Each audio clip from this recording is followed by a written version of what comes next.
निशिकांत दुबे का जो सबसे खतरनाक बयान है, जो सबसे घटिया बयान है, जिस बयान के बाद भारतीय जनता पार्टी को कम से कम शो कॉज नोटिस जारी करना चाहिए था, उसमें वो इस देश के चीफ जस्टिस पर आरोप लगा रहे हैं कि धार्मिक युद्ध भड़काने के लिए सुप्रीम कोर्ट जिम्मेदार है और देश में जो गृह युद्ध चल रहे हैं उसके लिए सीधे सीधे संजीव खन्ना जी जो हमारे चीफ जस्टिस ऑफ इंडिया हैं वो जिम्मेदार हैं। इतनी इस देश में जितने गृह युद्ध हो रहे हैं उसके जिम्मेवार केवल यहाँ के chief justice of India Sanjeev Khanna साहब। इस देश के अंदर कौन सा गृह युद्ध चल रहा है?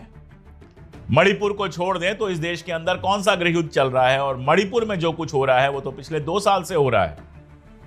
संजीव खन्ना जी तो कुल मिला जुला के 6 महीने के लिए चीफ जस्टिस बने हैं हमारे, 6 महीने के लिए चीफ जस्टिस बने हैं हमारे। किसी गृह युद्ध, जो गृह युद्ध चल भी नहीं रहा है, उसके लिए जिम्मेदार कहना अगर ये सुप्रीम कोर्ट की अवमानना नहीं है तो क्या है?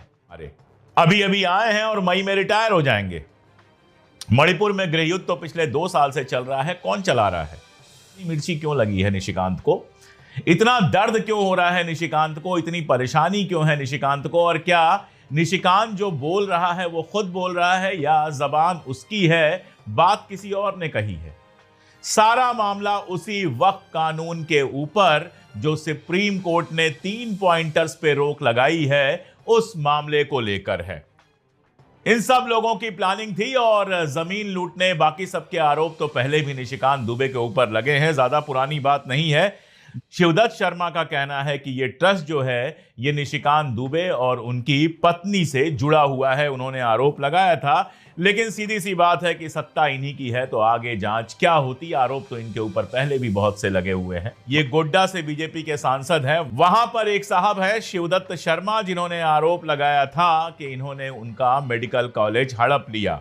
जी ने 93 करोड़ रुपए का कर्ज लिया था, जिस कर्ज से मेडिकल कॉलेज और साथ में हॉस्पिटल बनाया था, लेकिन मेडिकल काउंसिल ऑफ इंडिया ने उनको मान्यता नहीं दी, जिससे बैंक का उनका कर्ज डूब रहा था, हॉस्पिटल ना चल पा रहा था और ना ही मेडिकल कॉलेज शुरू हो पा रहा था। आते हैं बीच में निशिकांत दुबे 20 लाख रुपए लेते हैं, ऐसा कहना है शिवदत्त शर्मा का कि 20 लाख रुपए उन्होंने लिए और कहा कि इस प्रॉब्लम से बाहर निकलवा देंगे। लेकिन हुआ क्या? हुआ ये कि उन्होंने नीलामी करवा दी उस अस्पताल की और उस नीलामी में बोली लगाने वाली केवल एक संस्था थी, बाबा वैद्यनाथ मेडिकल ट्रस्ट। महुआ मोइत्रा ने इनके ऊपर आरोप लगाया था कि इनके पास जो डिग्री है राजस्थान की प्रताप यूनिवर्सिटी की वो फर्जी डिग्री है। जांच कभी हुई नहीं, जांच होती तो सामने आता कि डिग्री सच्ची है या झूठी है।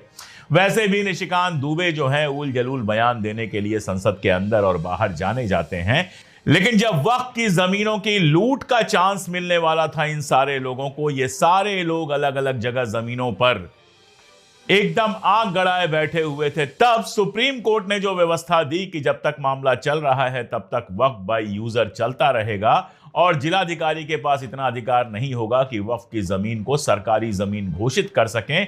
उसके बाद से पूरी की पूरी पार्टी बौखलाई हुई है। जरा सोच के देखिए, इतनी बड़ी बात सुप्रीम कोर्ट के चीफ जस्टिस के खिलाफ क्या निशिकांत दुबे खुद दे सकते हैं? क्या इतनी हिम्मत है उन? अगर ऊपर से ग्रीन सिग्नल ना मिला हो, अगर ऊपर से ताकत ना मिल रही हो, ऊपर से झोंका ना गया हो, तो निशिकांत दुबे जैसों की हिम्मत नहीं है ऐसी बातें करने की।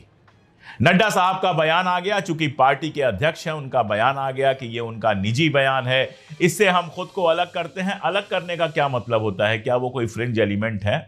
क्या उससे लेना देना नहीं है? और आगे एक और बात, अगर पार्टी का लेना देना नहीं है तो कल से आज तक पार्टी के कई सारे विधायकों, सांसदों के बयान निशिकांत दुबे के समर्थन में कैसे आ गए? कैसे टीवी चैनलों पर बैठकर, गोदी मीडिया तो उसको डिफेंड कर ही रहा है, भारतीय जनता पार्टी के प्रवक्ता भी डिफेंड करने की कोशिश कर रहे हैं। क्यों नहीं पार्टी यह आदेश जारी करती है कि इस पर होने वाली किसी भी बहस में हमारा कोई भी प्रवक्ता इसको डिफेंड नहीं करेगा? उस गोदी मीडिया में अगर निशिकांत दुबे को लगातार डिफेंड किया जा रहा है तो क्यों किया जा रहा है? निशिकांत दुबे पहले भी हिंदू मुसलमान भड़काने के साथ साथ दुनिया भर की बातें करता रहा है, औरतों के लिए अपमानजनक बातें करता रहा है। पार्टी ने उसके बाद भी टिकट क्यों दिया? पार्टी क्यों उसके बाद भी सर पे बिठा के रखती है? वही खेल यहां पर बहुत साफ साफ नजर आ रहा है कि निशिकांत दुबे के बयान पर चाहे पार्टी के अध्यक्ष कुछ भी कह रहे हो, पार्टी उनके साथ खड़ी नजर आ रही है। और यह दरअसल इकलौता बयान नहीं है, ऐसे कितने ही बयान दिए गए। गोदी मीडिया के एंकरों के ट्विटर हैंडल देख लीजिए, छटपटा रहे हैं बिल्कुल। सरकार अगर चलानी है संसद को तो फिर कोर्ट कैसे ऐसे आदेश दे सकता है, कानून बनाने का अधिकार सरकार का है, संसद का है, कोर्ट का नहीं है, वगैरह वगैरह। अरे भैया, कोर्ट ने कौन सा कानून बना दिया? कोर्ट वहां पर चेक्स एंड बैलेंसेस के लिए है, यह देखने के लिए है कि जो कानून बना है वो कानून संविधान के अनुरूप है या नहीं। जब इंदिरा गांधी के जमाने में कोर्ट यह कर रहा था तो आप तालियां बजा रहे थे, जब यूपीए के जमाने में कोर्ट यह कर रहा था तो आप तालियां बजा रहे थे, और अब आपके जमाने में वक्फ बिल के ऊपर अगर कोर्ट ने बोल दिया है या फिर आपके राज्यपालों के महीनों महीनों बिल को दबा कर रखने पर कुछ बोल दिया है, तो धनखड़ से लेकर और निशिकांत दुबे और छोटे मोटे ट्रायल्स की तो बात छोड़ ही दीजिए, ये सारे लोग पागलों की तरह सुप्रीम कोर्ट के ऊपर हमला कर रहे हैं। राम जन्मभूमि मंदिर और बाबरी मस्जिद का फैसला आया। जाहिर तौर पे बहुत सारे लोगों को बुरा लगा होगा, मुसलमानों को भी बुरा लगा होगा, इतने लंबे समय से मुकदमा लड़ रहे थे और जो फैसला आया उसमें हिस्टोरिकल फैक्ट्स और आर्कियोलॉजिकल फैक्ट्स की जगह भावनाओं की बात ज्यादा की गई थी। लेकिन क्या किसी मुस्लिम तंजीम ने, क्या किसी विपक्ष की पार्टी ने, क्या किसी इंटेलेक्चुअल ने सुप्रीम कोर्ट के बारे में ऐसी गंदी बात कही असहमति के बावजूद? इस देश के अंदर कौन सा गृह युद्ध चल रहा है? मणिपुर को छोड़ दें तो इस देश के अंदर कौन सा गृह युद्ध चल रहा है, और मणिपुर में जो कुछ हो रहा है वो तो पिछले 2 साल से हो रहा है। संजीव खन्ना जी तो कुल मिला जुला के 6 महीने के लिए चीफ जस्टिस बने हैं हमारे, अभी अभी आए हैं और मई में रिटायर हो जाएंगे। मणिपुर में गृह युद्ध तो पिछले 2 साल से चल रहा है। कौन चला रहा है? केंद्र में सरकार आपकी, मणिपुर में सरकार आपकी। अगर वहां गृह युद्ध जैसी स्थितियां बनी हुई हैं तो किसने बनाई हैं?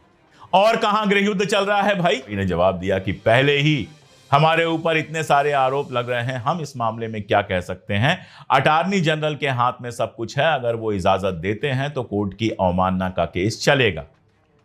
मैं पूछना चाहता हूं कि अगर सुप्रीम कोर्ट के चीफ जस्टिस को देश में गृह युद्ध के लिए जिम्मेदार कहना, या फिर सुप्रीम कोर्ट को देश के अंदर किसी गृह युद्ध, जो गृह युद्ध चल भी नहीं रहा है, उसके लिए जिम्मेदार कहना, अगर यह सुप्रीम कोर्ट की अवमानना नहीं है तो क्या है?